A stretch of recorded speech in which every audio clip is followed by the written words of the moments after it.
There's a famous line by Dutch football coach Rinus Michels. He says football is war, and he hopefully meant that as a figure of speech.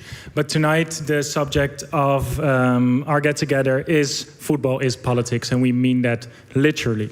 Last December at the World Cup draw in Washington, FIFA President Gianni Infantino presented Donald Trump with the official FIFA Peace Prize because he narrowly lost out on the actual Nobel Prize for Peace. So FIFA simply gave him one of its own. This captures only one half of the story we will dive into tonight. The money, the oligarchs, the sheikhs, the cynicism surrounding the game. And we will get there, I promise. But it's only one half of the picture. Football's only also a stage where people push back, where identity, belonging, and resistance get fought out on a global stage. We will talk about nation states, counterculture, and sports washing to find out if and how we are able to look at football with a clean conscience. But first, let me introduce the three people who will join me on this roller coaster. The first one is an award-winning author and journalist. He writes about football, politics, and society for the New York Times, the CNN, and the BBC World Service. He's the author of When Friday Comes, 31-0, The Billionaires Club, Among the Ultras, and his latest book, Engulfed, James Montague.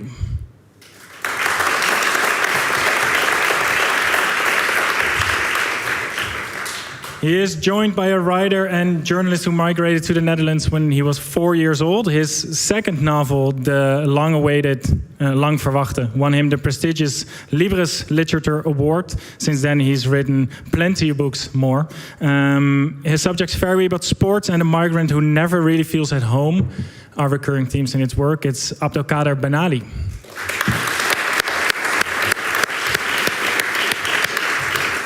And last but not least, he's an assistant professor of Italian studies and literature at the University of Amsterdam. He was the UvA Lecturer of the Year in 2019, and he works on Italian cultural history, the construction of national identity and migration of the figure of the other in Italian culture. But he also loves football, culture, and the state. It's Elio Baldi.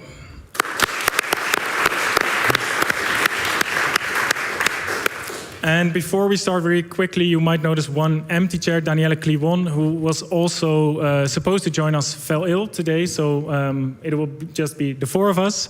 And also good to know we will end tonight with a quiz hosted by Rabona. And there are 40 bitterballen at stake for the winner of the quiz. Last thing that's good to know is that this event is also being live streamed. So if you want to ask a question during the Q&A, be aware of that, please. Then we will go to our first subject, which is nation state. But first, let's look at some images. Hopefully. Mr. President, this is your prize. This is your peace prize. There is also a beautiful medal for you that you can wear everywhere you want to go. Right now. Okay, let me hold. Fantastic. Excellent. This is truly one of the great honors of my life. And beyond awards, John and I were discussing this, we saved millions and millions of lives. I want to thank, by the way, my family, my great First Lady, Melania, you're right here, and thank you very much.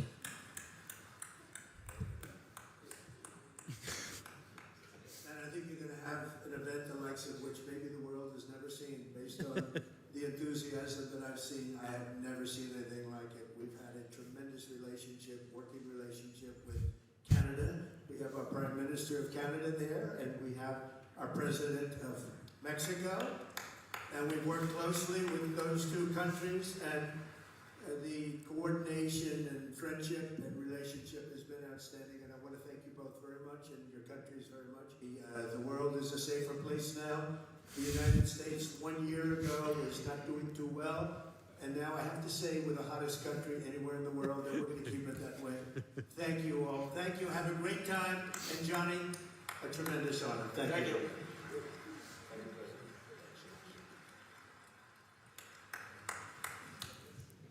Yeah, so we might describe this as the current state of affairs. Elio, starting with you, Trump is hosting this World Cup as he feels it, but the link between authoritarianism and the game goes way, way back. And if we go back to the start of the 20th century, in 1934, Mussolini and his Italy staged the World Cup, and Italy took the win at home. Could you dive a bit more into the history between authoritarian states and their fascination for sports and football in specific? Yes, and you stop me when, when it's too long, because it's a long history, of course. Starting with 34, Italy hosts the World Cup. It's only the second time you have the World Cup. Well, Mussolini wants to make it a big propaganda moment, of course, for Italy.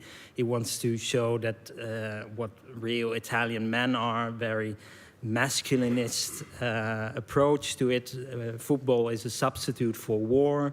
That's his idea, and it is part like that on the field as well, because well, they play a very physical, intimidating game, and there are no substitutes at the moment yet. So if you kick out an opponent, you actually have an advantage because of that. And Italy actually, with the help of some oriundi, how they were called, so players from South America, from the migration, the Italian migration to South America, they were actually a strong team, because the teams there were very good at the time.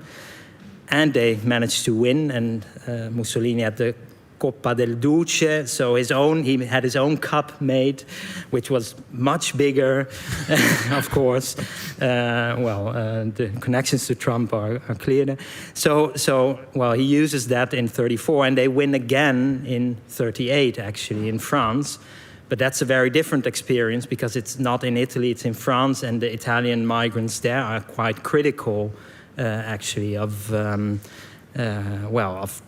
the fascist regime, and they protest around games, especially when in the quarterfinal Italy plays France and they play all black, a fascist black. But again, they managed to win. So as a propaganda element of we win the war on the football field, this is very neat for Mussolini, of course. And in 34, I forgot to mention, the final almost was fascist Italy against Nazi Germany, but they were kicked out in the semi-finals, so that didn't happen. But also Hitler used football. They both didn't like football, actually, but he also saw it as a great propaganda tool. But he was more unfortunate than Mussolini, because the one match he did attend in 36, which they were sure to win in the quarterfinals against Norway, they lost, actually, so he never went to a match again. He was furious. And then, well, to cut it a bit short perhaps, but then you have Salazar in Portugal, you have Franco in Spain, you have Jorge Villela in Argentina, you have Brazil as well, the regime using the football success. And in more recent times, autocratic leaders such as Erdoğan, Orban very much use football as well, where the Champions League final would have been the crowning moment, because it was in Budapest, but he lost the election. So, and Putin, of course. So there's much more to unwrap there, but let's. And James, if we look at this World Cup, what makes this edition unique in that sense? I was at this Peace Prize. It's amazing. I think Donald Trump thinks his name is Johnny Infantino. If you listen to it, he doesn't say Johnny, he says Johnny Infantino. But the reaction in the crowd was incredible, because it was exactly the reaction in the press area in Washington, D.C., which was absolute, hilarity. He couldn't believe it. And as one FIFA insider I was talking to was like, if you listen to this, anyone who's watched the original of The Running Man, and you see kind of the game show and the propaganda being given during The Running Man, it was like that. It was like this kind of sycophantic, these wars that all these people that you've saved, and pictures of children running through meadows. It was honestly one of the most ridiculous things I've ever seen. And one of the things before this World Cup started, I always, I looked at other World Cups and realised that football has such an important cultural and political power, has an innate political power as well, that very powerful political figures always are attracted to it, and they want to co-opt it because it's reflected power. Sometimes it is soft power as well. I mean, we've seen that with the last Qatar World Cup. But this World Cup, I think, might be unique because it was all about winning the World Cup. It was a win. It was a political win for Trump. And of course, Trump is, certainly in the same wheelhouse as other autocrats we talked about that have been attracted to football. But he's not really attracted to football. He's attracted about winning this shiny object, which was the World Cup. But I think it might be the first World Cup that once he's got to a country, he doesn't seem to give a damn about the world and what it thinks of him. So it's the opposite. It's the anti-soft power. It's the anti-sports washing. And it's almost as if that this World Cup is kind of bringing out and exposing and is a mirror to a lot of what the America that he has not built on his own. I mean, there's a lot of foundations that he's built upon. But certainly America is today. All he cares about is the domestic achievements that this World Cup could bring, and there's no soft power. So it's a bit of a different World Cup, this one. But what's, I think, quite sad is that there are so many issues, and we were talking about this in the run-up, and I did a lot of critical reporting about Qatar, certainly about kafala, the kafala system, this essentially a kind of sponsorship system which allows a kind of exploited underclass to exist in the Gulf. All of these issues were brought up. And America, whilst there's been a lot of the negative has come out, has kind of escaped the same kind of level of criticism that Qatar has received, and Russia, rightly so. I mean, all of this criticism was received well, but there's a kind of cowardice in global politics at the moment of calling what it is, what's really going on. And I thought there's no way this time will be any different, but actually the same things happen. The football started, it's been brilliant so far, really. I mean, Cape Verde, 0-0. Who'd think a great 0-0 victory, a draw would be considered a victory. Yeah. And Iran, watching Iran kind of achieve and go on the pitch, even getting to play the game, given all the pressure that it's under. Yeah. All these criticisms and very real issues with this World Cup seem to be blended into the background, and it will do even more so if the Netherlands end up winning the World Cup, I guess. Hopefully, yes. Wow. Yeah. Abdelkader, let's move away from the World Cup as it is. Why is football, you think, such a powerful tool for especially young authoritarian states? What's in it for them? What's in it to use sports to build a nation as well? I think it's a relative cheap way to get the attention of the world with an innocent game that everyone likes, and we all know that authoritarians know that if you want to control people, you have to start in the childhood. You have to start capturing the dreams. You have to start being in the dream field, which is what people dream of.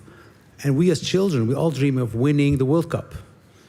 So my childhood began with Mexico '86. The thing is that when you zoom in on Mexico '86, '85, '86 for me was Maradona, was Belgium, was Holland not going. We forget about that. But it was about the Stadio Azteca. Yeah. With the shadow of this element that would, that with the sun would move.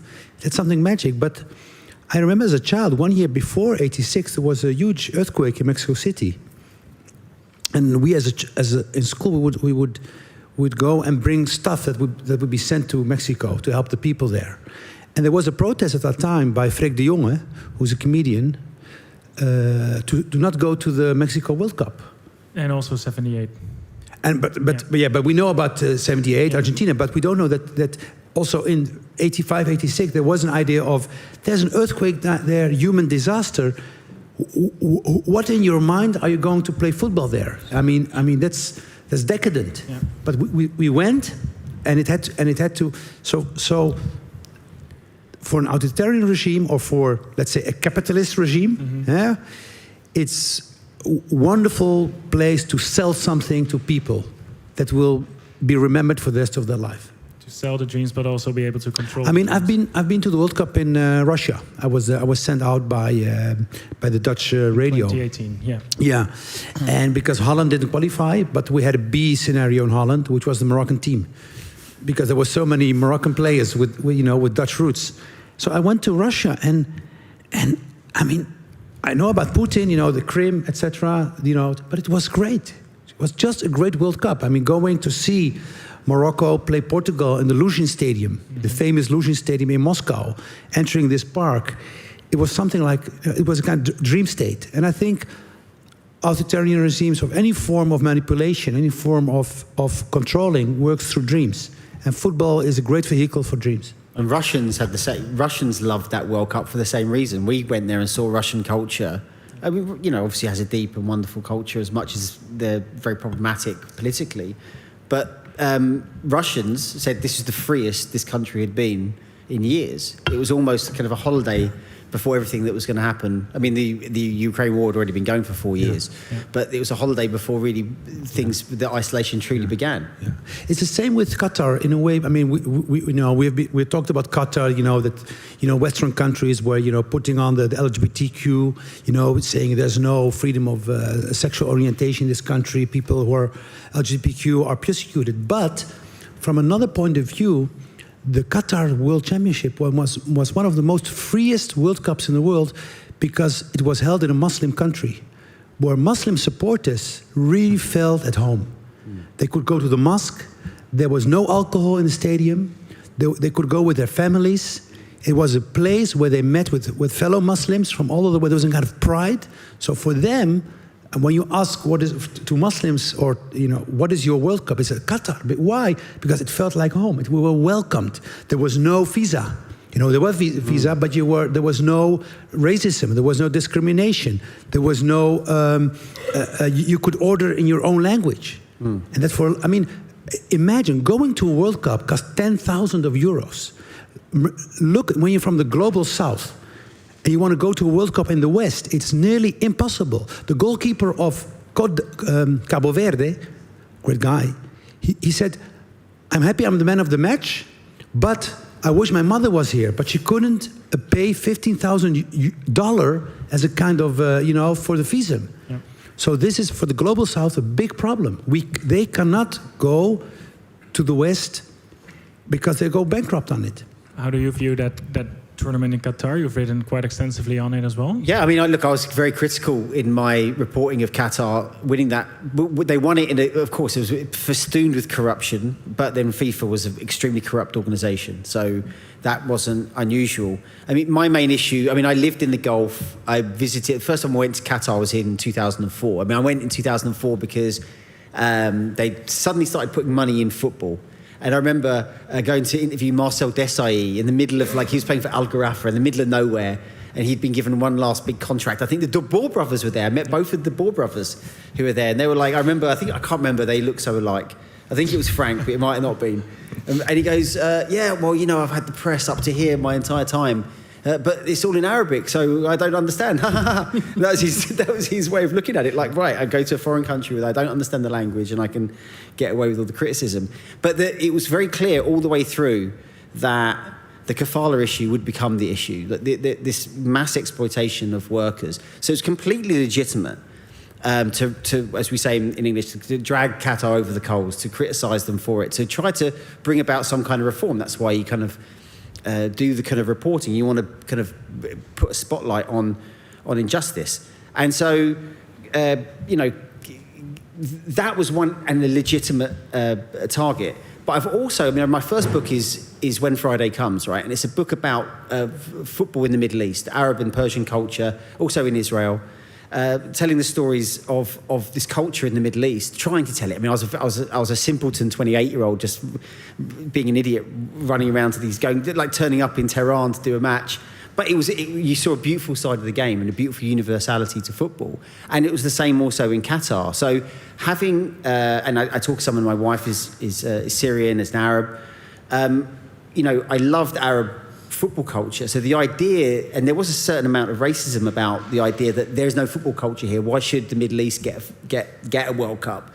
And that was a very false way of framing it. So when I went to the World Cup, I wasn't surprised that people were really, for one, that there's a whole part of the world that doesn't want to get drunk and drink at football. I know that in Dutch and British culture, that's absolutely central to it. Well, certainly not as drunk as the British get, but certainly having alcohol at a game, you know. And there's a whole other part of the world that doesn't, that is more comfortable. And you go to, I mean, you know, I've seen so many football riots at Middle Eastern games. You don't need alcohol to have trouble. You know, you can still have all the tension and all the other things that are going on there. But one thing that when I was writing my recent book, Engulfed, about, which is out in Dutch, by the way, I always pronounce it wrong. Is it Zwarte Goud or Goud? Sorry? Gold. Goud. Ah, Zwarte Goud. Zwarte Goud. Sorry, I read it in English. Out, yeah, sorry. Out in Dutch. You know, when I was, I can't remember what the point was, but anyway, but when you go to, so Qatar has, you know, you have this, I've completely lost my frame of thought now. I was trying to sell my book, and now I've completely lost it. I can save you. You can save me, but the whole point was that, you know, when I was writing that, I've got it now. When I was writing that book, I interviewed a guy called Joseph S. Nye, and he unfortunately died a few months after we spoke, and he wrote the book about soft power. And this is an American academic, no understanding of kind of soccer culture, but he looked at the World Cup, the Qatar World Cup, and said this was a brilliant example of soft power, where you try to, you know, show a story to the world of yourself and name recognition and make attraction to a small country that nobody knew anything about, and it worked. And for the global South, I think in the West we thought we knew what was going on, and we couldn't understand why people would see it in a different way. But the Qatar World Cup to the global South was a resounding success, and it was a resounding soft power success for that country. And I don't think it's a contradiction to say you can be critical of the things that were real. This is a very real issue when it comes to kafala, and at the same time saying, you know what, this was a wonderful example of Arab football culture that the rest of the world had a pleasure to enjoy. We'll circle back to the soft power when we talk about Newcastle later as Yeah. well. But Elio, first to you, we've talked about belonging and belonging to something and something bigger, I think. You also do a lot of research about who counts as the other, which is also about belonging. Is a national football team a way of telling an entire country who belongs and who doesn't belong? Well, yes, I think that's a continuous negotiation around football teams, and it always has been in a way that, to give an example, in Brazil, there has been an ongoing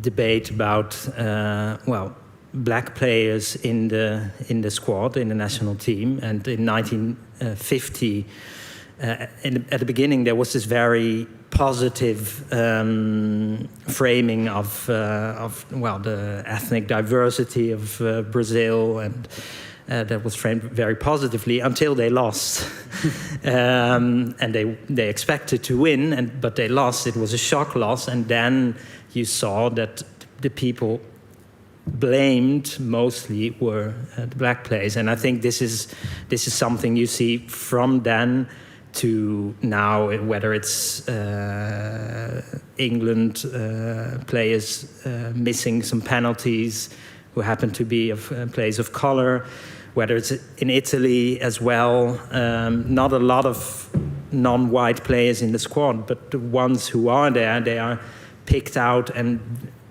sometimes positively, but mostly negatively. The main example there is Mario Balotelli, who received a lot of media attention.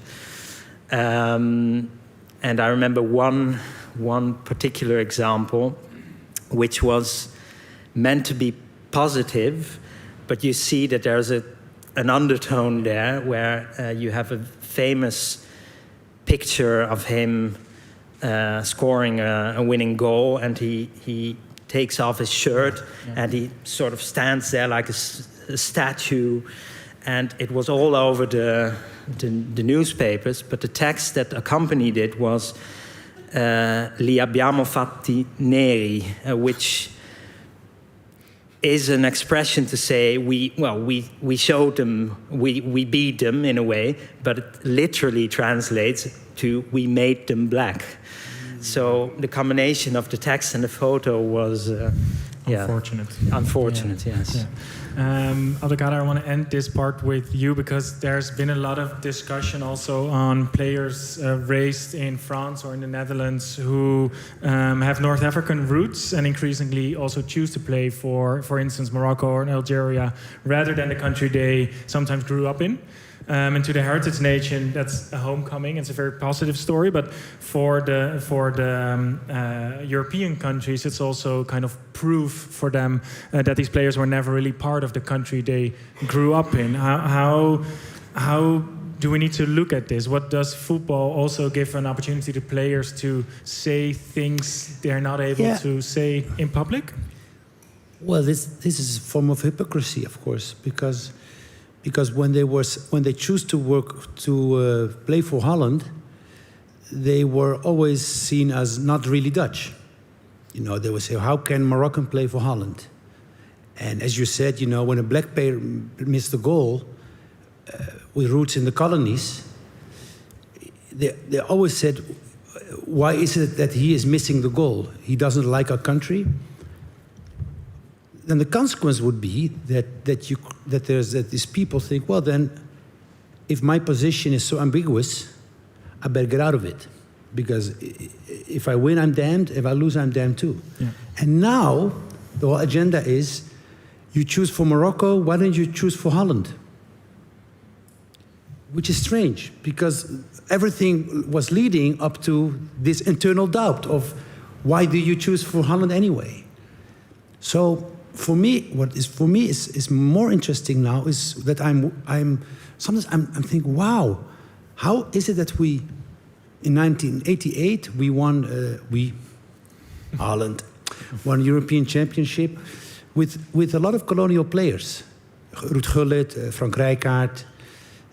Then afterwards we had 98, but we never discussed colonism in this. We never made it part of our national consciousness to ask ourselves, when you look at sport, which is a signifier when it comes to talent, because who plays in the national team? The best of the best. Yeah. So what do you get in a society like us if you choose the best people? Then you get the Dutch national team, which is multicultural. But our real society is not like that, because we do not choose on talent. Then we have these people who are from the colonies, who are from the immigrant workers, but it does not lead to a discussion about why is our society broken? Why don't we have a discussion about this? Why don't we talk about colonialism? Why don't we talk about post-colonialism? Why do we only talk about the color of the skin? And I think that these young people, they're more smart than we are, because they grew up in a different environment, more political conscious, and also they understood that they have power. And their ultimate power is in saying no. And they choose this power. It's the power of the underdog. And what is the great thing? Choosing to say no and be the underdog is something that fits incredibly well with football. Because football is in the end about the underdog. We all root for the underdog. When we watch football, we instinctively, even if we don't know the teams, we want to be with, we like that. So choosing to play for a country that is not so powerful as a Western country is in a way a natural thing to do when it comes to football. Beautiful. Well said. Let's move away from the boardroom and into the stands, because football is also a place where counterculture comes up and where supporters also use the stage to voice their opinions as well. But let's have a look at a clip first.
Yeah, we saw the supporters of the Egyptian Ahly here during the Arab Spring. James, you were and maybe still have been only one of the few journalists who has given access to the ultras of this popular Cairo football club. What is it like to spend time with a group of ultras like this? Well, I'm just trying to wonder where that was. That 2013, so it would have been just before Sisi. Yeah. So, because of course now that wouldn't be allowed in Egypt, because obviously there's the counter-revolution. Morsi's removed from power, and it's now basically illegal to be an ultra, considered a part of a terrorist movement.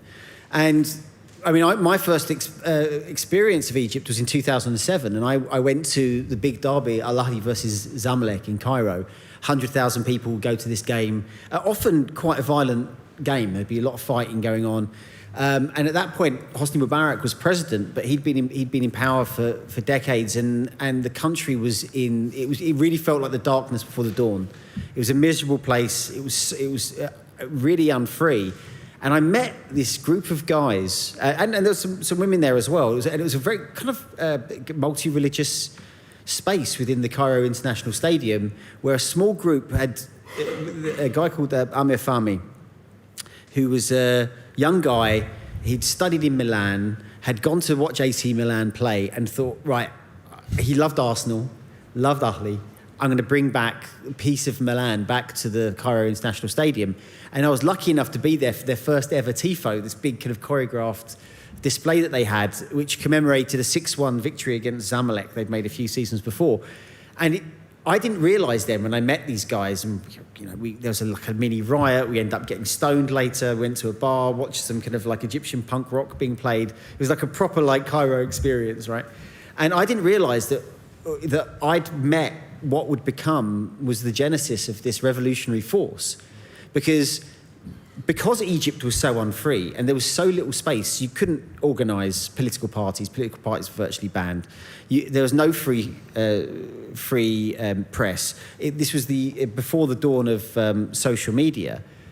Where could young people go and organise? And it turned out that the football terraces of the clubs around the country was a place that almost the authorities they just thought football fans are idiots. These are just hooligans. Let them beat each other up. But what was happening is that day after day, week after week, match day after match day, these fans were organising and they were fighting the police almost every week, and they became part of the ultra credo. Is this 1312 ACAB? All cops are bastards. Us against the authority. Us against the establishment.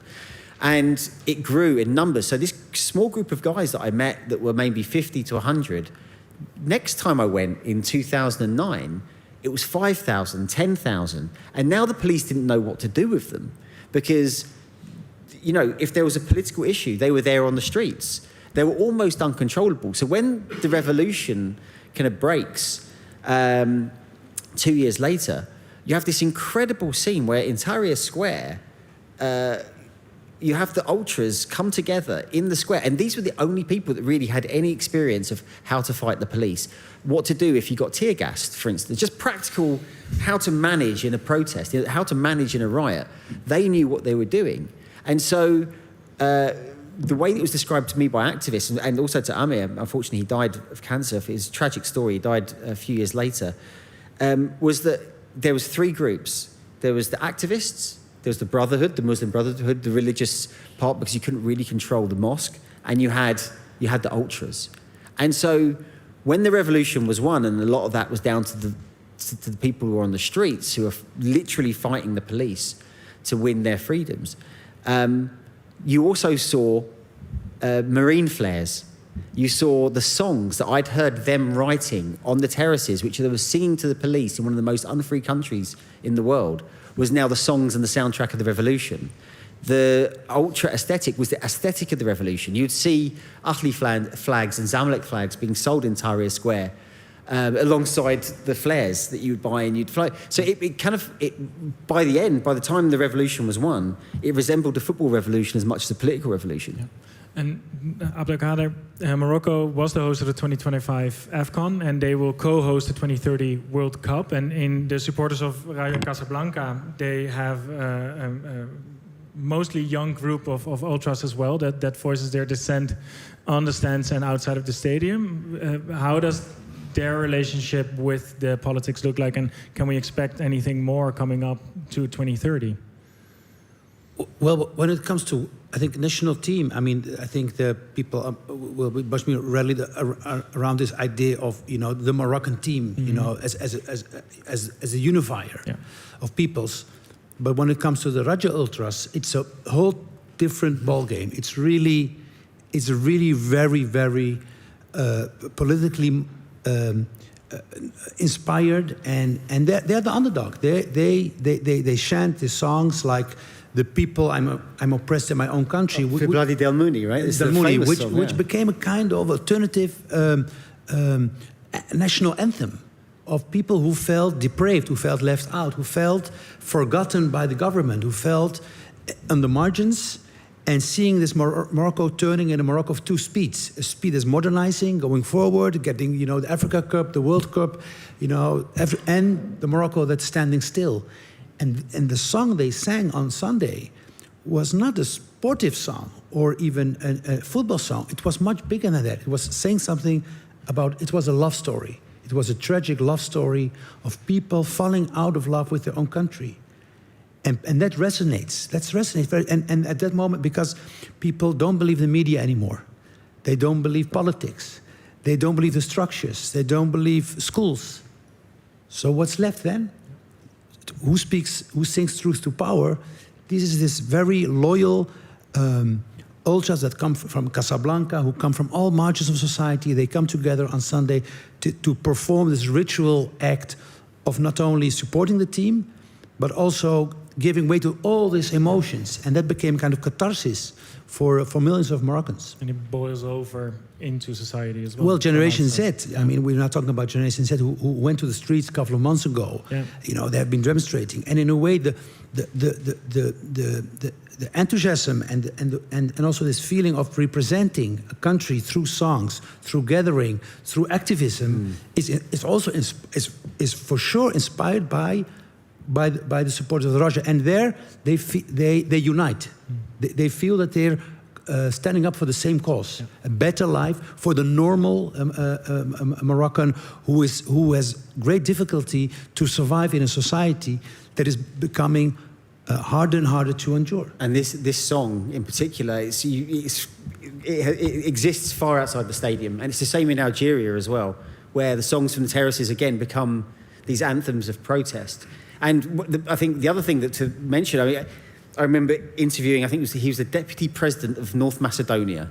And I interviewed him, and he was a former ultra capo in former Yugoslavia for the minority Albanian football team, Shkupi. And he would arrange the protests around about 99 and the NATO bombing of Belgrade, encouraging NATO bombardment to save our Albanian brothers in Kosovo. And he was there because that day he was going back to Skopje to try and tell the 25,000 people in the crowd to go and vote for the name change referendum, because Macedonia was going to change its name to North Macedonia. And I was like, why do you think it was important to go to the fans? And why is it important to get the ultras on side? And he told me something that I've never forgotten. He said, the ultras are the engine of protest. You see a protest, who is at the centre of it? Who drives it forward? Who is the forward momentum of it? It's the ultras. And when you think about football fans, and I touched on it earlier about the fact that people think, and I think Mubarak made his fatal decision, assumption that football fans are idiots. No. This is a political constituency that does have, when in the right conditions, it does have the power to actually change the world. And I've seen it with my own eyes. Of course, the revolution was crushed in Egypt, but the fact that it could get to, as an organising principle, football fans are an organising principle, and I think that's why dictators and politicians love it, and it's also why they're scared shitless of it. And Elio, if we look at Italy, we can also complicate this picture even more, because the same ultra culture that exists in the country makes for the communist curva, for instance, at Livorno, but also the neo-fascist one at Lazio. What do these two examples tell us about fan culture in Italy, but also maybe about Italy as a country? Yeah, I'm glad that you allow me to bring Italy in now that they are absent at the World Cup. Actually, but just two things I wanted to say before is that about the stadium being a free space. That, again, you see this in all contexts where you cannot say what you think outside of the stadium, but in the group you can. In Spain, you could not say Franco is a murderer, but you could boo the Real Madrid squad, for example. And what I also find very interesting in these examples in Egypt with Zamalek and Ahly, one is the People's Club and the other is the Cosmopolitan Club, right? So but they come together in this instance of protest, and you see the same in Gezi Park with Fenerbahce and Beşiktaş and Galatasaray. Putting that aside, Italy is interesting because, well, ultra, capo, tifo, these are all, choreography, like all of it is Italian language. All it's Italian words in fact, and so it's a lot of that ultra culture is in fact inspired on Italian ultra culture, which grew in a period of great political upheaval, very strong contradictions and clashes in Italian society, especially between left and right in the years of lead in the 70s, and well, also ultra culture. At least what translate was a mirror of that society. So you have Livorno, in fact, being the communist, the very left wing, and Lazio being one of the great examples of the very right wing. But they also form constellations of clubs that are that politically associate. So they are friendly ultra groups together because they associate politically, or because they're from the north or from the south. Of course, there are other identity divisions as well there, but that's also why it's sometimes difficult in the Netherlands to explain Italian football culture, because it's so much more political, so much more explicitly political from that time onwards, actually. Yeah. You've probably spent some time with Italian ultras as well, because you've been almost everywhere. How do Italian ultras compare to their counterparts in other countries? Well, I mean, the thing going to Italy and seeing Italian ultra culture in the flesh is quite interesting, because it's almost like a bygone age, right? Like ultra culture was at its zenith really in the 80s, 70s and 80s, maybe in the 90s. And part of the reason why I think as a world fell in love with Italian culture was like that great Serie A, mid-90s, cable television comes out. But what happens is the ultras get so powerful that they basically are legislated almost to the brink of, like, out of existence as a meaningful force. So you have these de fide, these banning orders, like the number of like hardcore old school capos I'd go and interview from like Inter Milan, and it's like, let's go to the game. Oh no, I've not been able to go to a game for 20 years. So we go to the police station with him to go and sign a piece of paper. I interviewed Fabrizio Piccatelli, who was the leader of the Diabolic, the leader of the Irreducibile, which is the far right, absolute worst far right kind of fascist ultras that you could find.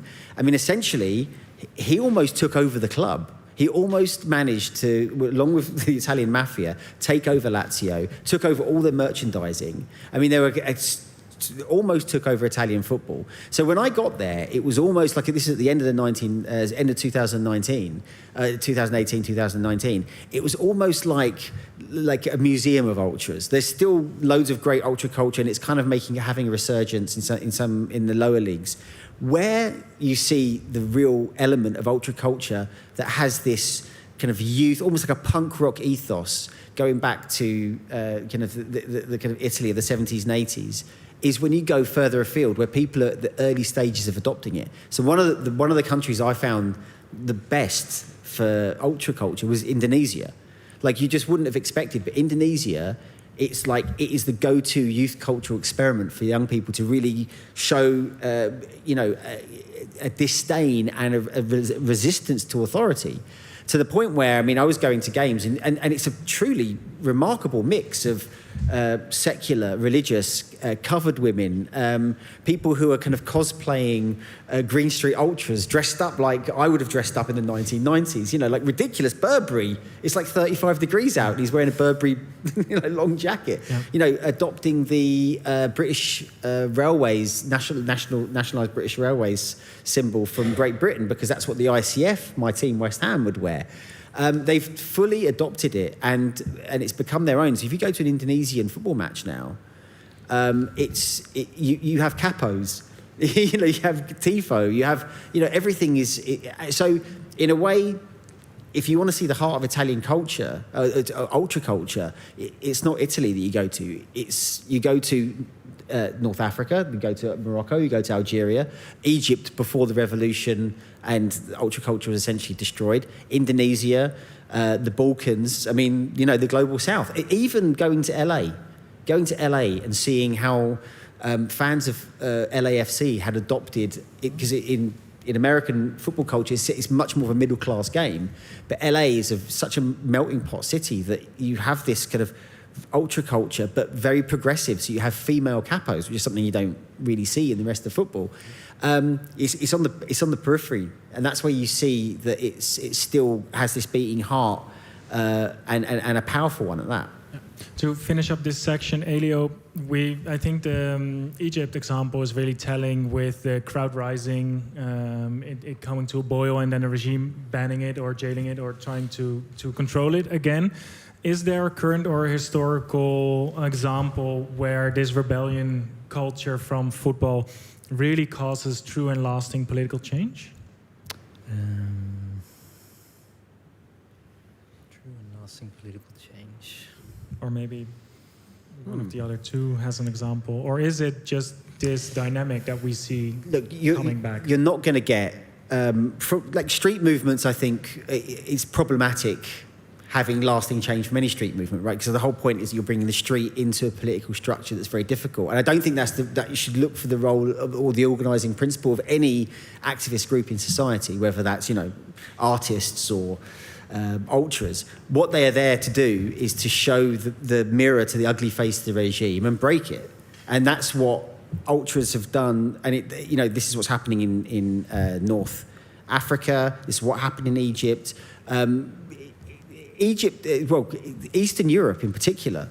You know, if we look at Serbia, when we look at the fall of Milosevic, you know, this was, again, something that was one of the most powerful forces within that was the Delir of Red Star Belgrade and the ultra movement within it. You know, of course, they are now extremely ultra-nationalist power, but they were there on the streets and they were part of this movement. If you look at the Yugoslav wars, you know, some of the most ferocious brigades fighting within those were drawn from the bad blue boys of Dinamo Zagreb, from the Delir. I mean, that's where Arkan, the famous warlord, bloodthirsty warlord, he was raising, you know, many of his tigers came from that era. So it's not that whether you can bring lasting change from the stadium into the parliament. Yeah. That's not their job. But they can get you there. Yeah. It's the rest of society to take their lead after that. And I think we can learn a lot about the organising principle of ultras. Yeah. And especially because a lot of what they've kept alive today, and this is something that I noticed going around because it's still a youth movement, what they've kept alive is the idea of a physical community. Like, how many of us today have lost hours scrolling online, like just going through reels? Like, in the UK, there's a law that's going to be passed, like in Australia, to ban under 16s of social media. People are so atomised now, and they're so separated. There's very few offline, like physical communities that bring people together. Ultras do that, and they revel in it, and that's why you're seeing kind of an explosion of ultras and ultra-type organising groups around the world, because it's giving young people back something which has been lost for a generation, which is physical connection with each other. Beautiful. Let's end this part here. We'll go to a more recent and maybe bigger subject. So away from the supporters, and we go into the money part of it, the sports washing, and we'll enter that by looking at a very recent successful example, I think.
Yeah, so this was the example of the Saudi regime through the Public Investment Fund becoming the owners of Newcastle. Before we move on to James, because his book Engulfed dives deep into this subject, but Elio, if we start with you, this is slightly or largely different than how we started this talk about how Mussolini used the World Cup. Well, it's still nation states being involved into football. How does this involvement into club football differ from the country side of it, the national team side of it, for you? I'm not sure if I think it differs a lot, in the sense that I think where there's football as a canvas to show for those in power and those who have money to project a message into the world, whether that is in the sense of clubs or of countries. So I'm not sure I would make that distinction so clearly, because via, well, what we said before, it is an emotion, a shared emotion, a collective memory, right? And it's so powerful to have that in hand and to be able to mold that into your message. I get a lot of examples in my head, but they are all actually national examples now. So just to mention one, Portugal with Salazar. There were no foreign players allowed to play for a club that was very big at the time, Benfica. But the colonies were not considered foreign in that case. So there were Mozambican players and Angolan players. Eusebio. Sorry? Eusebio. Yes. From Mozambique. Yes, Benfica. exactly. Yeah. Some of the best, and they were actually not allowed to leave to other clubs, so they had to play within Portugal. And in '66 they had a very good tournament, and they used that very much to project Portugal as a very inclusive, multi-ethnic nation. But of course the colonial liberation was occurring at the same time. So that I don't necessarily would make that already from Jules Rimet, the one who initiated the World Cups. They go to the ones with money and power and let them mold. And James, maybe if we focus on Newcastle fans, there's quite a difference. Is it fair to ask a Newcastle fan to turn this future of success on principles? I think it is, and I think one of the things that I discovered, I spent a lot of time when I was writing Engulfed in Newcastle with Newcastle fans, and there are a lot of people who make these huge ethical, moral, they twist themselves around, cognitive dissonance, trying to make, actually this is okay to have Saudi Arabia. Morally, it's okay to have Saudi Arabia to own our football club when there's clearly there's huge issues about it. With Newcastle fans, what you discover is that actually these are the people with the least power in this situation. The people who have the least power in one respect in this situation. I mean, they could have stopped it if the 99% of the fans were against it and they went out and protested it and said, well, okay, then the Saudis who wanted to buy it clearly for political purposes probably would have thought twice. But as one person described to me, you have the British government selling arms to Saudi Arabia. You have the British government it also arms to all sorts of regimes around the world. You have the Queen meeting Mohammed bin Salman. Yeah. Why does it fall on the shoulders of Newcastle United fans? Why do Newcastle fans have to make a decision that the English or British government and the FIFA? Exactly, and so that's true. I mean, earlier on we were saying, well, why is this different? Club football, national football. I don't think it's any different. I mean, it's the same thing. It's a national project. One of them is through the national team because that's something that the FAs could control. But in the 21st century, in the world of unfettered capital, And following the lead of the United Arab Emirates, whose royal family of Abu Dhabi pursued a very similar project with Manchester City in the Premier League. You have Paris Saint-Germain with Qatar and an investment vehicle close to them. The Public Investment Fund, they looked at Newcastle United and they followed exactly the same policy, a national strategy about diversification of the economy, this Vision 2030 project that was supposed to change and get Saudi Arabia ready for a post-oil future, but ultimately something that works to rehabilitate a reputation. And you've got to remember, in 2018, before the Newcastle United bid was made, we had the murder of Jamal Khashoggi at the Saudi consulate in Istanbul. And Mohammed bin Salman, the crown prince of Saudi Arabia, who'd come to, not to power because he's the crown prince, but essentially de facto ruler within the country, from 2015 onwards, tried to convince the world that Saudi Arabia was changing. This murder destroyed his reputation and Saudi Arabia's reputation. And that's when, and again, shows the power of sport, not just the football, the investments in sport were designed, and that's what Jamal Khashoggi's widow, Hatice Cengiz, that's why she was against the takeover. It's about rehabilitating MBS. And so it's a national project, it's a one-man project, and ultimately it was a very successful project because his reputation has been largely rebuilt through many of these soft power projects. Yeah. And, to the point where you're thinking, if a figure like Jamal Khashoggi was murdered today, would it have the same effect anymore? That's how successful it's been. There's also a sponsorship examples with I thought of the Visit Rwanda sponsorship of PSG and Arsenal and there's another club which and here actually fans were also removing that Visit Rwanda from their kits and Congo asked Arsenal to not to continue this what they said was a blood-stained sponsorship. So also on a slightly different, in a slightly but different way. Is it this lack of involvement and true power of supporters that makes them move the other way? I think it's the reason, what is, I think, important, and I've just been talking about the power of the ultras, and when they get organised, they can change things, and that's true. But one of the reasons why these autocracies in particular are buying football clubs and trying to use football clubs as soft power vehicles, they know you can't walk away. They know you can't walk away. It's not like, and maybe if you were a LA Rams fan, right? Because they moved it from St. Louis originally, right? Then maybe, because it's a franchise, you can go support another team. If a terrible, and this might be happening, if, say, Kim Jong-un decided to buy West Ham United, my team, what am I going to do?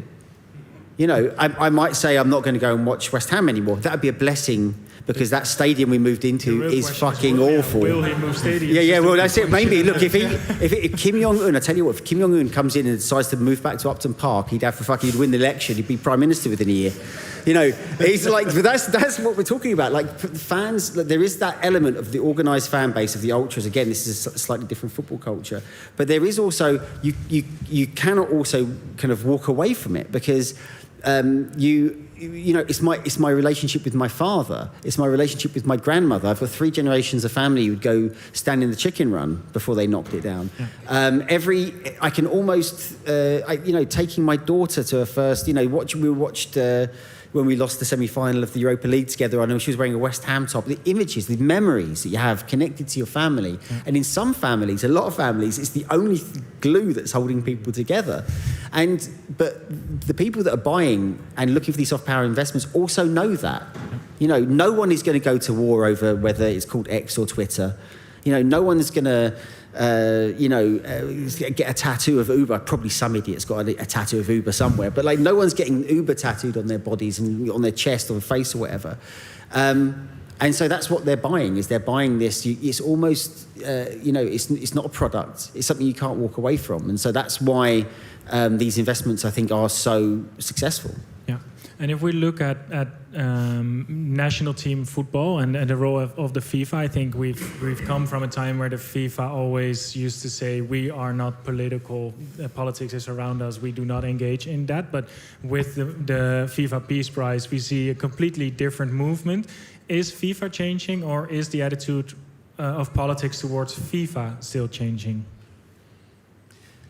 Well, the good thing of Infantino, I'm going to say something positive about Infantino, is that he opened up the World Cup for like 48 countries.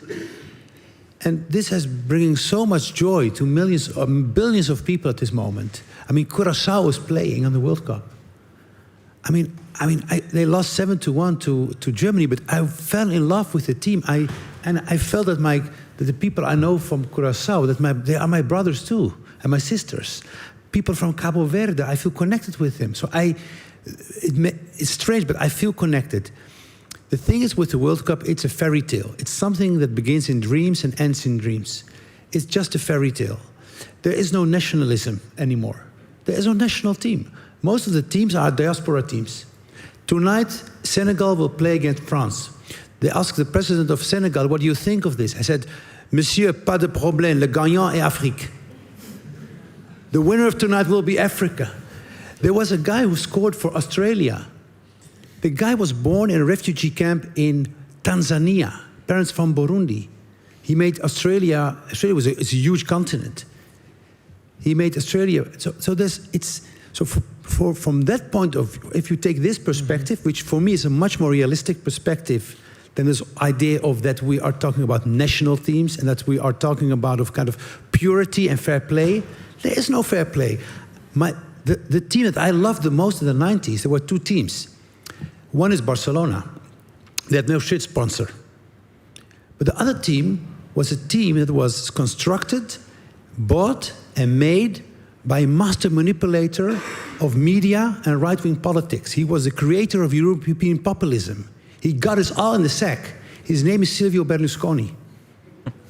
He invented populism that at this day is working its magic on us. I lived in Italy for a couple of years. I was in an Italian relationship. When you would watch Italian television, it was Berlusconi feeding the people what they wanted to see and hear. He was feeding them fairy tales, and we understood that AC Milan was not about sports anymore. It had never been. It was 100% politics. So everything is politics, and the one who says it's not politics, it's even doubled politics. So the only thing we can do is surrender, and learn to have a different perspective on how sport, politics, and globalization is working. Because for the global South, like the what is it called in England, the Premier League. Yep. For them, it's their league. It's not the league of Britain or England or Europe. It's the league of Indonesia. I think more people in Indonesia watch the Premier League than the whole of Europe combined. Yeah. There are more people watching AS Roma or AC Milan in Sao Paulo, in Brazil, than there are people watching in Italy at Inter Milan, AC Milan. There are more people, the biggest supporters club of Real Madrid, you know where it is? In the world? Nigeria? Casablanca. Ah. The game belongs to everyone. I went to the Real Madrid supporters club in Gaza. Yeah, back in the day. There you go. It's their club. It's their club. So the whole idea of national identity and also economic interest is for me a bit. Let's say I would like to talk about this, but outside of the World Cup. Why? Because when they gave the World Cup to Qatar in 2000 and somewhere, we all knew it was sold. It was sold to Qatar. Qatar bought the World Cup. They bought it from Platini, because Platini had an intimate relationship with the Qataris. So there were politics involved. Well, Sarkozy, Platini, exactly. It was. We don't want to get, if it's going out live, we don't want to get. The French, he's out there and he's suing people. The French game. So we started to have, and then we have all this European and Western consortiums starting building all the stadiums in Qatar, and we were saying, people in the Arab world and in the Muslim world, look, guys, why did you give the World Cup to Qatar? It has nothing to do with football. It's not a football country. It has no tradition of football. FIFA, no. Great moment for football. Build the stadiums. Then they started doing the World Cup, and then suddenly we had this discussion of human rights, and so the global South is watching this and saying, okay, now we have the World Cup in America, and there's nothing. There is nothing but what is happening on a daily basis in America now, with the team of Senegal, with the team of the global South, people not getting a visa. I mean, the people of Senegal that bought tickets for the World Cup, they are not given a visa. This is very painful. So for me, this means it means is the end of a world. It means the end of let's say a social contract between the supporter, the country, and his government. I'd like to go to the final question, which is for me the most difficult one. I think we've been all around the world. We've been through all layers of society. I think a lot of people sitting here have been grappling as well with the fact, are we still able to watch the game of football with a clean conscience? Is it still possible to separate these two facts? I mean, I've done a little bit with my work by, I rarely report on West Ham. So I keep that to myself, to my dad, my daughter. It's difficult at the moment because of some stuff that's going on in the club. So we are struggling to. I mean, I remember I had this conversation. Well, I didn't have a conversation because unfortunately this was in 1967. But my grandfather stopped watching West Ham United in 1967 because he told my dad that the game's gone. There's too much money in football, too much politics in football. It's crazy, So this is a discussion that's been going on for years and years and years. But again, I mentioned this earlier. One of the reasons why the most powerful men, and it's mainly men, are interested in buying and controlling football is because we can't walk away from it. We can't walk away from it. We don't want to walk away from it. The spectacle is too much. It's become too important in people's lives. And national teams, again, we talk about ultras giving an atomised youth some kind of, some kind of glue. What do national teams do now? When you have fractured populations across the world, not just in the West, everywhere, what does a national team do? What does a national team do for Morocco? It means so many things on even though, I think every player that started their last game wasn't born in Morocco or was a citizen of another country. But that team means so much to Moroccans here, Moroccans in the diaspora around the world, and to Moroccans themselves. Different things, but all positive things. So national football teams now, this spectacle of the World Cup, provide. Look at the Netherlands. Look at the kind of, I would say, is quite a healthy patriotism, like something that we don't really have or have that much of a culture with in England, where you see everybody wearing orange and everything's for sale for orange. This is an incredibly important act in a century where we are being torn apart. So having national football teams, I think it does drag people together, it does bring people together, and it can be incredibly positive. But at the same time, very bad actors want our game. They want to use it for nefarious purposes, and they know we can't walk away from it because that's how important it is. Can you still watch the game with a clean conscience, the game itself? No, I'm not. For me, it's difficult to live with the idea that we have a World Cup where one team, which is Iran, is systematically persecuted outside of the field and not allowed to play the game under the normal conditions, which for me it's a scandal. So when I watch football, I talk about this and I think about this, and at the same moment, I want to see Cabo Verde succeed, I want to see Holland succeed, I want to see Morocco go far, and of course, in the end, win the World Cup. Yeah, so they we will. need to let our conscience into the game. Yes.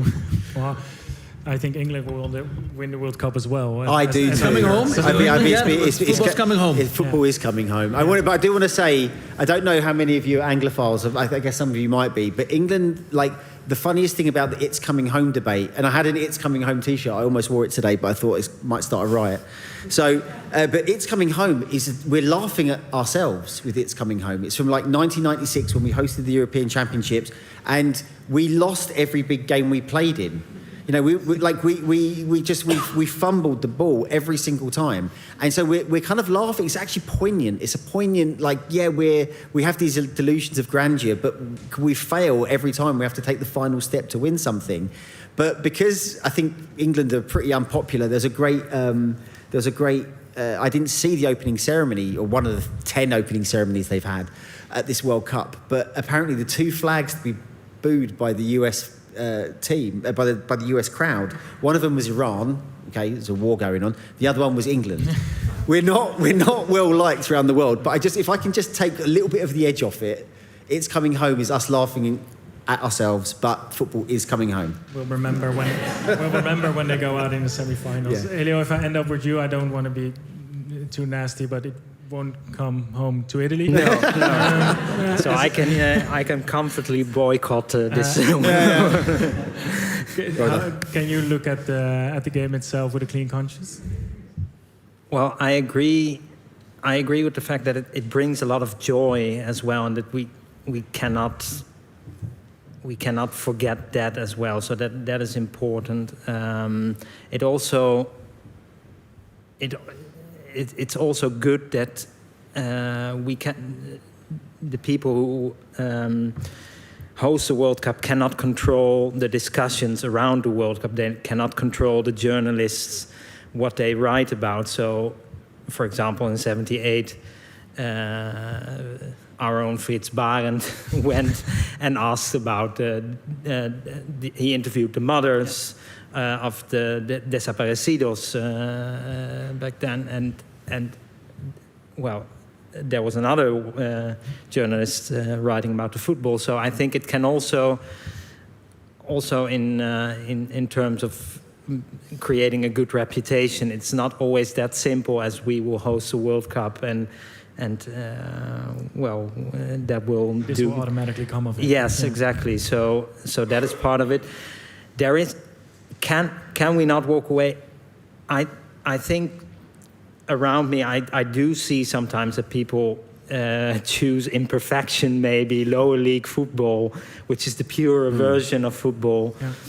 Yeah. And they find something that they lost in this version of the game. Yeah. I guess there is always a choice, but I agree, it's not an easy one to make, especially if it's, bringing families together, if it's creating shared memories, because it does, and bringing a lot of joy in Curaçao and Cabo Verde, etc. So, in a way, it would be selfish for me to say, now Italy's not there. I have a problem with this World Cup. Yeah.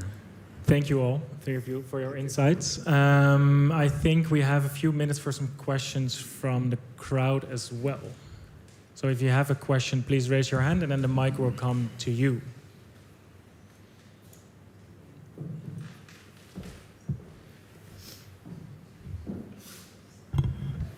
Okay.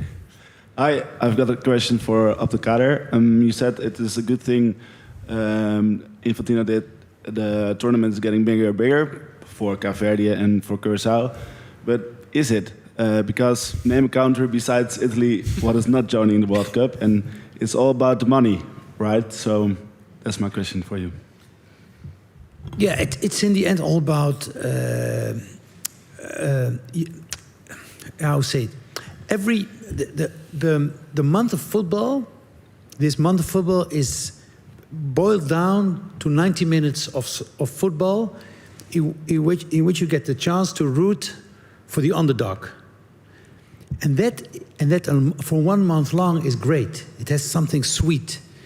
You never know who's going to be the underdog. You never know who's going to be the winner. You want to be surprised. You want to see new talents. You want to see new goals. You want to see new tricks. You want to see new dynamics. And out of these grows stories. Why is this important? It's the only way to grow. Look, Morocco was the first country that went to the 8th final in '86. I remember this as a child because my father would wake me up in the night to watch Morocco-Germany, 8th final. They lost again, and they lost against West Germany thanks to the arch enemy of Holland, Lothar Matthäus. You know, he's now also the arch enemy of Morocco. And we cried. And then my father would switch off the television and we'd go to bed. And after that, my father never saw a football match again. He hated football. So for me, that's something, I felt a connection there with. And I think opening the World Cup, if possible, to countries can also bring growth. Because Morocco has gone from 86 to 88, France. They went to Qatar, they performed well, they started investing in their football, and now they're becoming a regional world powerhouse of football. So growth can come out of it. And that's something very positive, something that we should celebrate and that we should give the chance to grow. And I think also in a world that is becoming smaller and smaller, more globalized, there's also more space for more teams to be in a tournament like that. And yes, in the end, it is about money, it's about national, of course, but... Yeah. I kind of agree. Look, I wrote a book a couple of years ago called 31-0 about the underdogs. I love the underdog. I mean, it's ingrained in English culture, about, especially in football, third round of the FA Cup. I mean, this is something that's really important to us. And I wanted to tell the stories of the smallest clubs, the smallest national teams in the world trying to qualify for the World Cup, and it was incredible journey. The problem is that if you expand it to 48 teams, then because this isn't going to be the end. We're now going to go to 64 teams next. And the best part of the World Cup to me isn't the World Cup. It's the qualification for the World Cup. It's the journey. It's one of the greatest, it's a truly worldwide festival of football where it really is a mirror on the world. And there's jeopardy. And the problem with the 48-team World Cup is that there isn't the jeopardy for teams to qualify. Like, is it the same that, I mean, it's great to have Iraq in the World Cup, but the way they've got there has been like, they've lost several playoffs until they eventually won one. How does that compete? 21 games. They played 21 games, the most ever to qualify. How does that compare to when they qualified in 86? 86 is a far greater achievement. And because it's money, there's another issue that we haven't even talked about when it comes, or haven't seen much talked about in the media, or anywhere really, is that who can host a 48-team World Cup? There aren't countries that can do it. It's just too expensive. I mean, the Olympics is going the other way. They've realised that these mega events can only be afforded by, autocratic, dictatorships, basically, that have unlimited amount of money. Where will we have democratically, kind of like in countries with, where we're happy to go to, or where are these World Cups? If there's a 64-team World Cup, there's America can host it, maybe Russia if it ever comes back into the international fold. But this has always been a problem, though. It's always been rich countries organizing it, or countries that overexpended because for meeting FIFA's demands, countries backing out of organizing the World Cup because they couldn't, like Colombia in '86, and then it became Mexico. So again, the biggest loser of the World Cup is the country hosting the World Cup. I think it's become bigger and bigger and more. But visible. 64 48 is like, I mean, who can? I mean, Saudi Arabia will probably be a 64-team World Cup, and 48. I mean, or you share it across. It's going to be 6 teams. It's going to be 6 countries, at the next World Cup. It's going to be Morocco, Portugal, Spain, and I think Argentina, Paraguay, and Uruguay. Argentina, Paraguay, Uruguay. 6, and then, I don't mind so much World Cups being shared. I mean, you had the European Championship shared here, and I mean, less we talk about that, the better, given like all the trouble that was at it, but mainly caused by us. But the, you lose something. Not having a World Cup in a single place. So it's great for the underdog to a certain extent. I think it devalues it, and it also creates a problem down the line of who gets to host it. Let's end it while not having solved it, to see if there are any more questions from the crowd. I see one in the corner over here as well.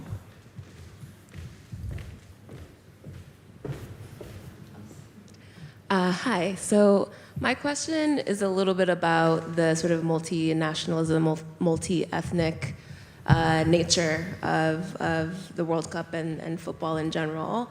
So I've seen a bit of coverage about players, journalists who have been discouraged from asking questions, answering questions in their non-English native language. And I wanted to get your guys' perspective on whether you feel like, the media, social media is making a big deal out of nothing, or how are press conferences like that typically handled in the World Cup setting? Yeah, I couldn't understand what the issue was, because whenever I've gone to a FIFA tournament, you have a earpiece and it's translated into 4 languages. Spanish is an official language of FIFA. So I'm not sure. I mean, it speaks a lot to the political moment in the US, I suppose, that Spanish is, you don't want to hear Spanish at a kind of an American World Cup, perhaps. Maybe there are people within the Trump administration who view that negatively. But, I mean, I've never seen that as a problem. I want to see, you know, I think there was was it a Moroccan player who insisted on answering a question in Arabic? Oh yeah, that's another one. Yeah. You know, in Arabic, the whole point of this is not to have a homogenized culture. You want to hear people express themselves in their own language. You know, we saw that, like, probably the most political interview of all was the Iranian coach, you know, giving his speech in Farsi, you know, after the game. So, you know, I think it was a very strange thing, because I've never seen it at a previous World Cup, and I can't think of a single person who would not want to hear somebody speak in their native language, I think. I think we have time for one more question before we move over to our big prize quiz. In the front here.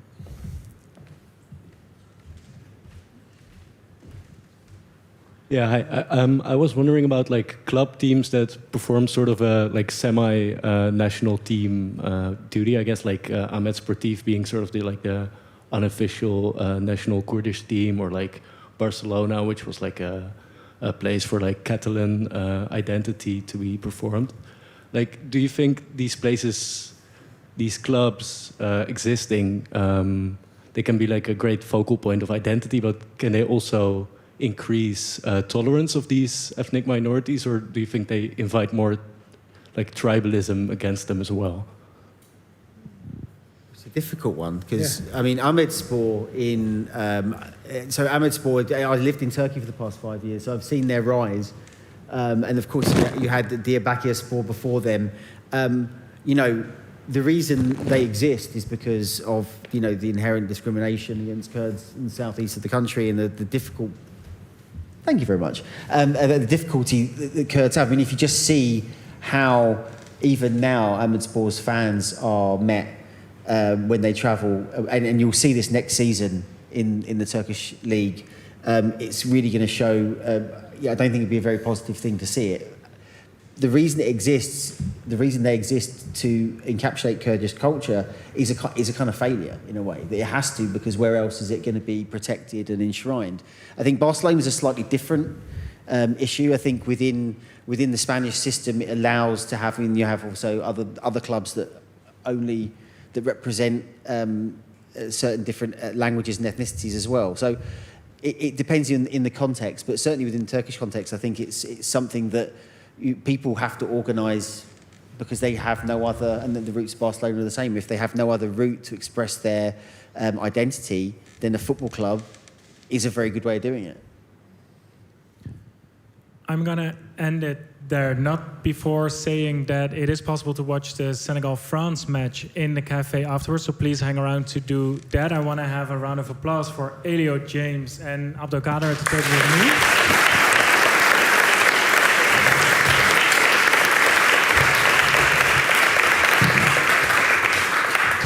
And then I'll give the word to Mats from Rabona, who will take it away from here. Thank you. Yeah, thank you very much. And also for the interesting talk.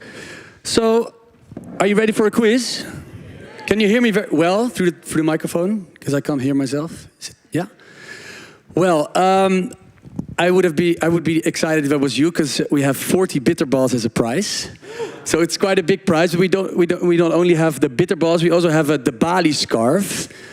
So we have more than one. So if we have more winners, then we have more scarves.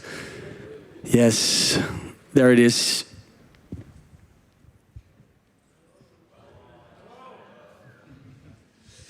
let's start with a small introduction. My name is Mats, and I'm from Rabona. So more or less 10 years ago, when I was a student, I started organizing general pub quizzes in bars in Amsterdam.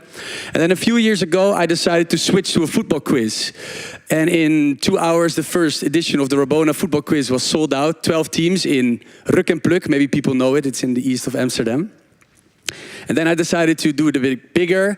And now maybe like, it was 4 weeks ago, we had 30 teams, so more, almost 200 people quizzing in teams of 6. We had like a small pop-up shop. We had Suriname food.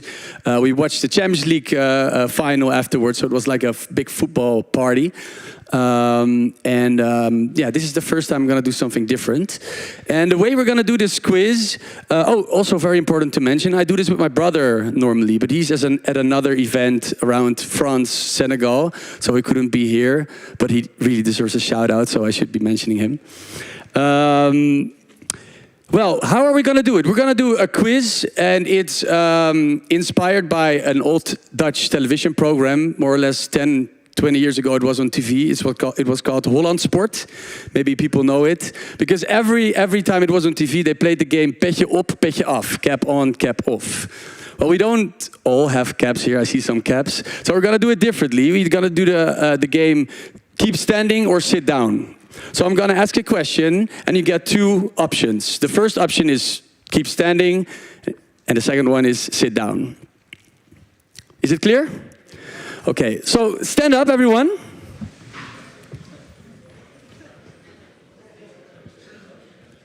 Let's have a practice round first, okay? A practice round. So the first question is, how many points have the Netherlands earned so far at the World Cup? Keep standing if it's 3 points, and sit down if it's 1 point. I think we all understand how we're going to do it. Yeah? Okay, stand up. So we're going through history, and we start in 1921. 1921. In 1921, the English Football Association banned women's football from being played on the grounds of affiliate clubs. Why?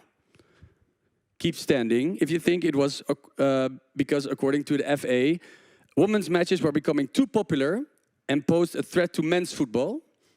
Sit down if you think it was because women's football was considered too dangerous to public health during an influenza epidemic. So, was it because of the popularity? Keep standing.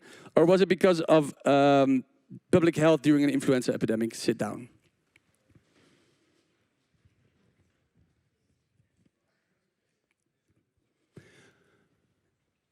Well, it was the first one. It was because of the popularity.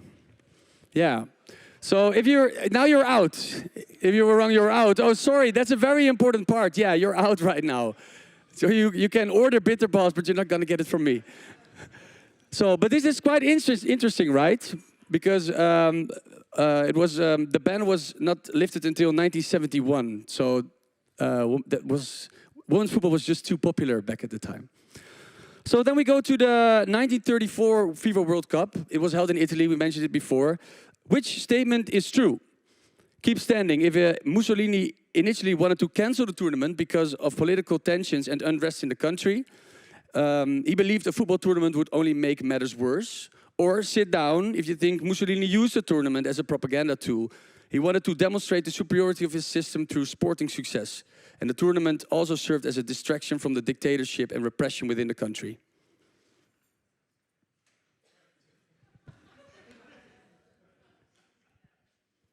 That's right, the second one. So the people sitting are right. You can stand up, and people who are standing can sit down because you're out.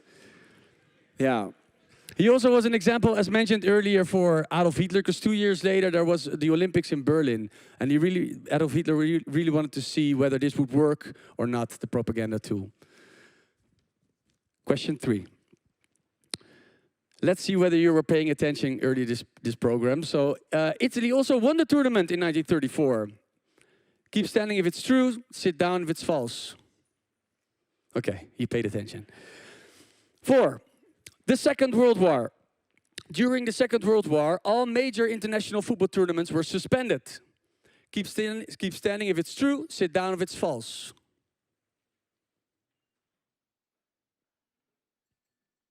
It's true. So the people standing are right. It was due to international travel restrictions, militarism, shortages, sorry, death. So yeah, there were no tournaments during the Second World War.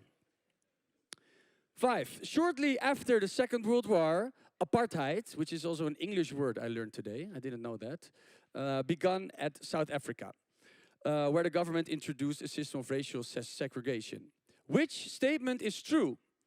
Keep standing if the football world kept the sport strictly separated from the political situation and largely turned a blind eye. Or sit down if you think South Africa was eventually excluded from international competitions.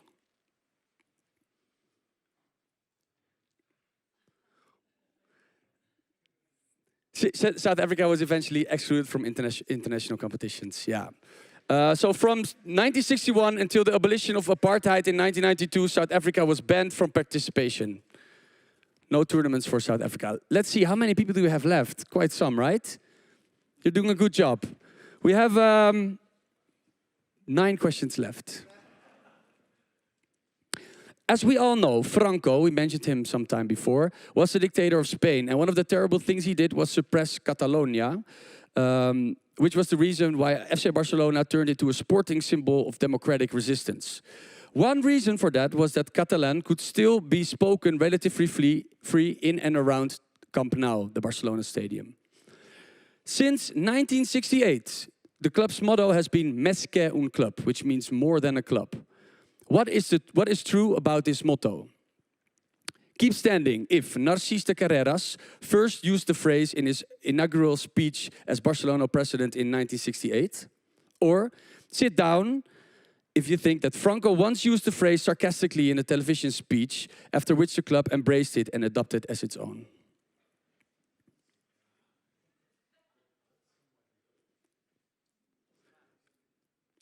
That's not true. It was the first one. So Narcís de Carreras first used the phrase in his inaugural speech as Barcelona president in 1961. Yeah, I really was hoping for this because I knew everyone would pick the more crazy option, but it was just this. But more, yeah, shoot up, more than a couple. We have 3 people left, right? Who's gonna win the 40 bitterballs? Yeah. Who's your favorite? 7. In 1973, a remarkable situation arose. The Soviet Union and Chile were drawn against each other in the decisive World Cup qualifying playoff. Just 2 weeks after General Pinochet has seized the power in Chile by staging a coup in Chile. When Chile arrived in the Soviet Union, the players were reportedly detained for hours under the pretext of passport checks. Many believe this was part of the Soviet protest. Then they played the first leg. They drew 0-0, 0-0. But the return match still had to be played in Chile.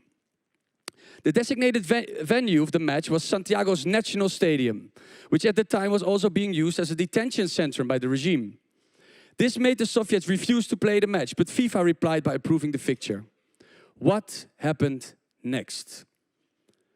Keep standing if you think that the Soviets traveled to Chile more determined than ever, and after themselves being detained at the airport, just like the Chileans happened with the Chileans, they played the match and won 9-0. Or sit down if you think that the Soviets stuck to their position and stayed at home. The Chileans kicked off without an opponent and scored into an empty goal as a symbolic gesture. They were awarded the victory and qualified for the World Cup.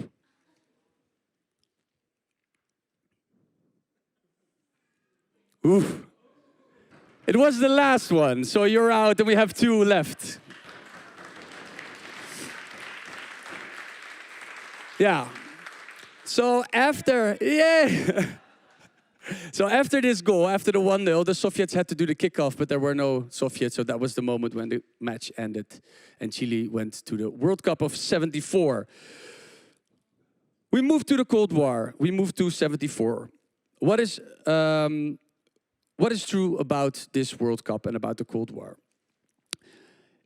East Germany and West Germany were drawn together at the World Cup, but the draw was redone because of political tensions. Is this? Stand up. Oh, keep standing if you think it's true, or sit down if you think it's false. So again, East Germany and West Germany were drawn together at the World Cup of 1974, but the draw was redone because of political tensions. Is this true? Keep standing. If you think it's false, sit down. We have a winner. It's false, so you're the winner.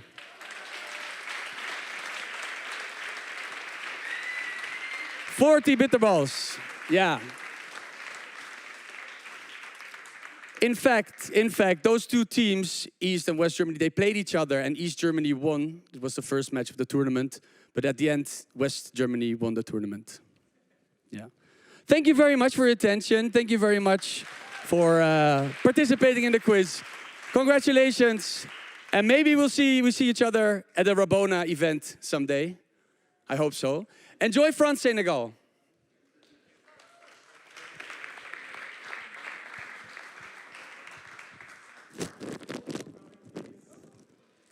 Hang around to watch the match and maybe steal some of the 40 bitterballs.